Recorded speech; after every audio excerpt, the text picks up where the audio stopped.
di situ ya, kebodohan terbesar. Kembalikan ke depan tadi, la gurbata lil fadil. Orang yang punya ilmu itu tidak akan pernah merasa asing. Kalau perkataan dari Al-Quran menyebutkan wa ja'alani mubarakan ainama kuntu. Allah Subhanahu wa taala menjadikan aku manusia yang berbarokah.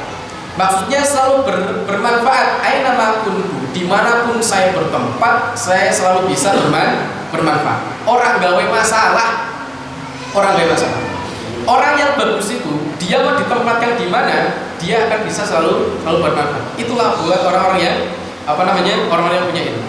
Nah, Bapak Ibu yang dimati Allah Subhanahu wa taala, ini guys, berkaitan soal masalah bekal tadi, bekal yang paling mudah itu adalah masuk dalam kafilah du ilmi. Sekalipun jenengan kok belum memahami apa materi yang disampaikan sama para guru, para asatid, sudah jenengan masuk ke majelis ini. Setidaknya jenengan memutus sedikit waktu yang tersia-sia. Bapak Ibu yang dimati Allah Subhanahu wa taala, terakhir pernah saya sampaikan satu nasihat dari Syekh Nawawi Al-Bantani. Beliau menyebutkan fa inna jami'a min awamirillahi ta'ala tarji'u ila khoslatain. Semua perintah Allah Subhanahu wa taala itu sebenarnya hanya kembali kepada dua perkara. At-ta'dhimu lillahi wasyafaqati li khalqihi. Yang pertama adalah memuliakan Allah, mengagungkan Allah Subhanahu wa taala. Yang kemudian yang kedua itu adalah baik kepada sesama makhluknya Allah Subhanahu wa taala. Nah, maksudnya adalah seperti ini Bapak Ibu yang dimati Allah Subhanahu wa taala. Normatifnya, orang yang sudah sekian tahun belajar, orang yang sudah sekian tahun mengikuti pengajian, satu, ibadahnya itu akan meningkat.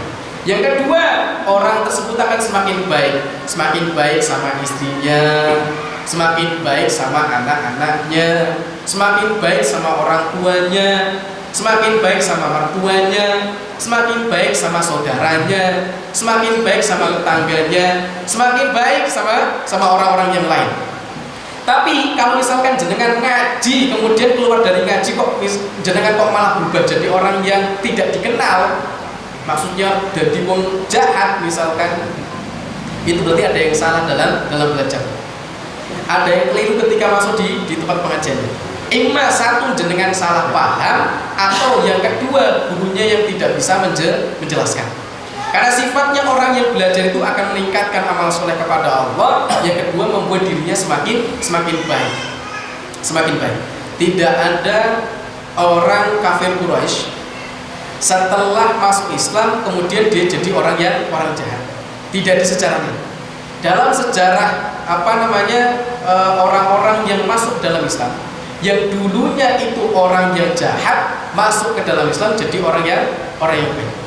Tidak ada sejarahnya di dalam sirah nabawiyah orang yang tadinya kafir kemudian masuk dalam Islam malah menjadi orang yang jahat. Tidak ada tidak ada sejarahnya seperti itu. Jadi untuk menjadi muhasabah buat kita semuanya, apakah ilmu yang saya dapatkan itu sudah betul-betul nafi atau tidak? Barometernya itu dua. Amal solehnya semakin meningkat, kepada orang semakin baik.